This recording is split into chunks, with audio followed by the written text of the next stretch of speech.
Hello, everyone, and welcome to Fluency 123 podcast. Hello, My name is Eustáquio. my name is Lucas.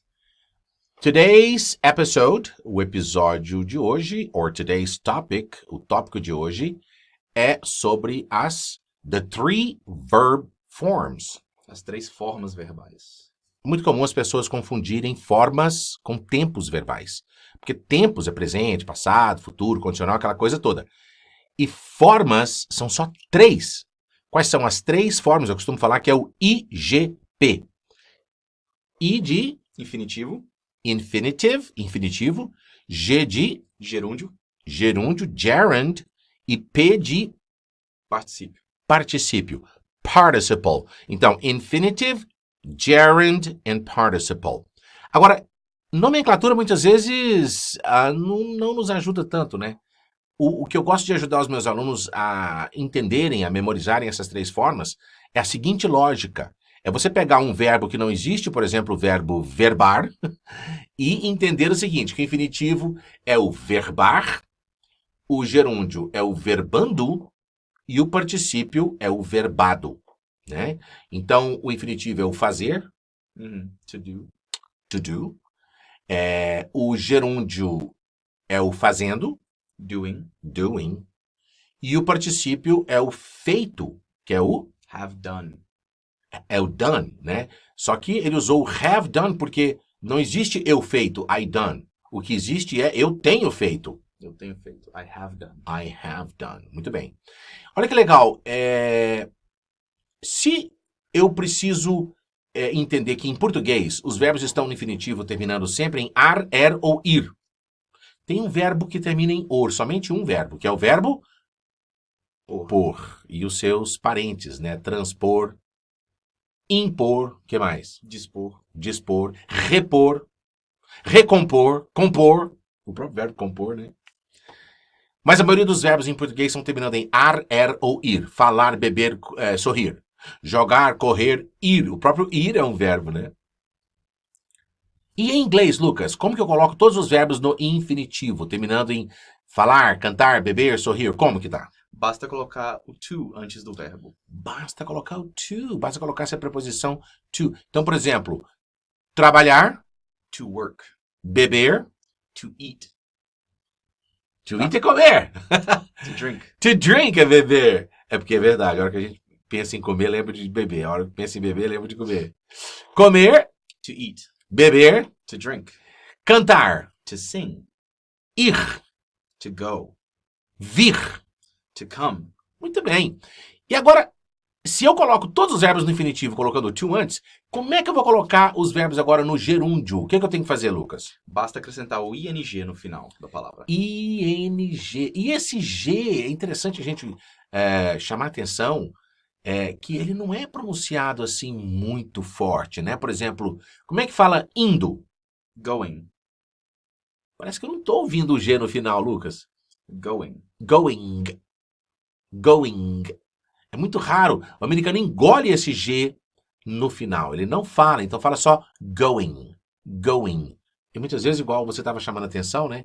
Eles chegam até, principalmente em letras de música, a gente vê muito, por exemplo, o going, ao invés de escrever o G, eles colocam só um apóstrofo, né? Sim. Para falar que parou no N ali. Going. Que omitiu o resto. Omitiu exatamente o G.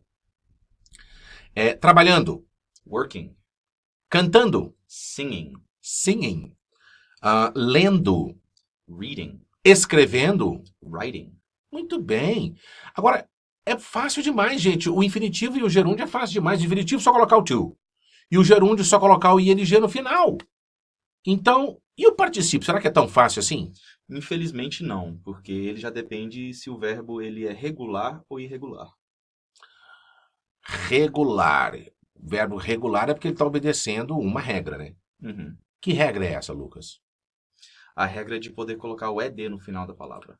Exatamente. E o ed, ele tem duas funções. Ele não coloca só o verbo regular no particípio, na forma do particípio, ele coloca também no tempo do passado, né? Então, por exemplo, worked, a palavra worked, se alguém te perguntar o que é worked com ed, você tem que falar calma, depende.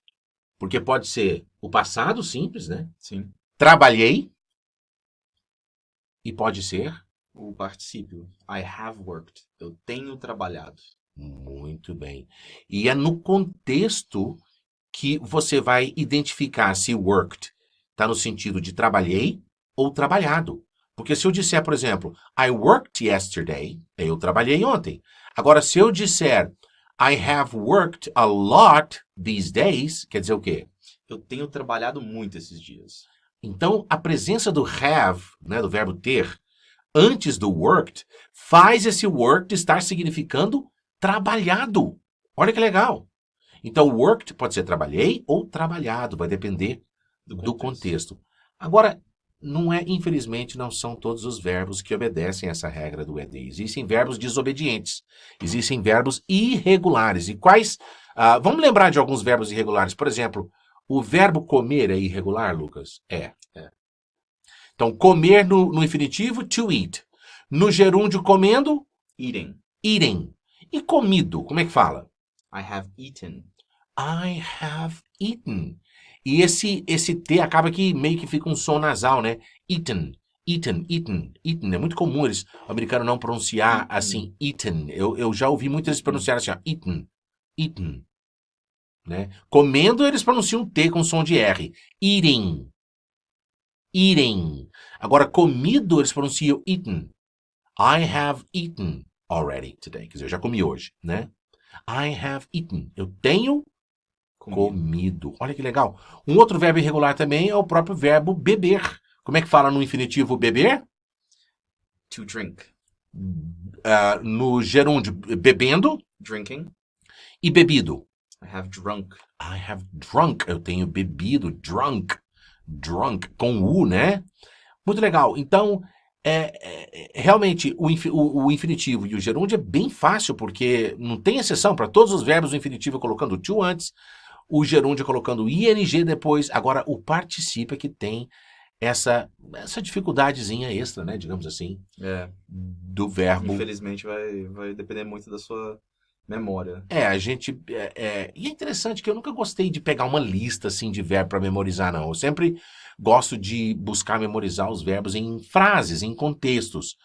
E os meus alunos me perguntam muito, Eustáquio, será que funciona eu pegar uma lista de verbos irregulares para poder decorar o particípio deles? Eu falo, olha, eu não sei se funciona, porque eu juro que eu nunca consegui fazer isso. É uma maneira, né? Depende da pessoa. Depende, pode ser uma tentativa, de repente a pessoa tem boa memória, né? Sim. Eu já não tenho tão boa memória assim, então eu gosto de aprender tanto o passado simples como o particípio dos verbos já em frases, né? Porque as palavras ali associadas àquele verbo me ajudam a memorizar, porque a nossa memória ela é muito associativa, né? A gente sempre, quando grava uma informação, ela está sempre buscando uma conexão com uma outra informação. E é assim que eu gosto de fazer, e é assim que eu gosto de orientar os meus alunos a fazerem também. Mas cada um tem as suas preferências pessoais. Eu acho que é só com relação às 3 formas verbais, né, Lucas? Sim.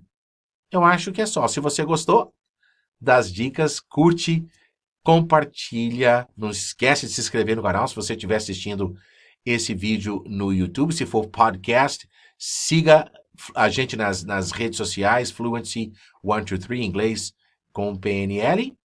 E nos dê ideias também dos assuntos e tópicos que vocês querem ver. Ótima, excelente.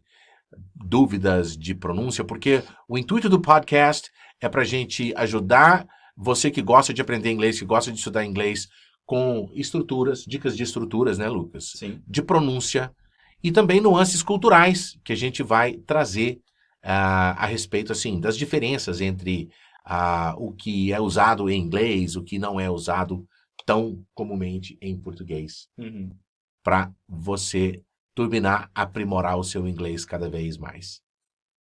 Valeu! That's it for today, and see you on our next podcast. Bye!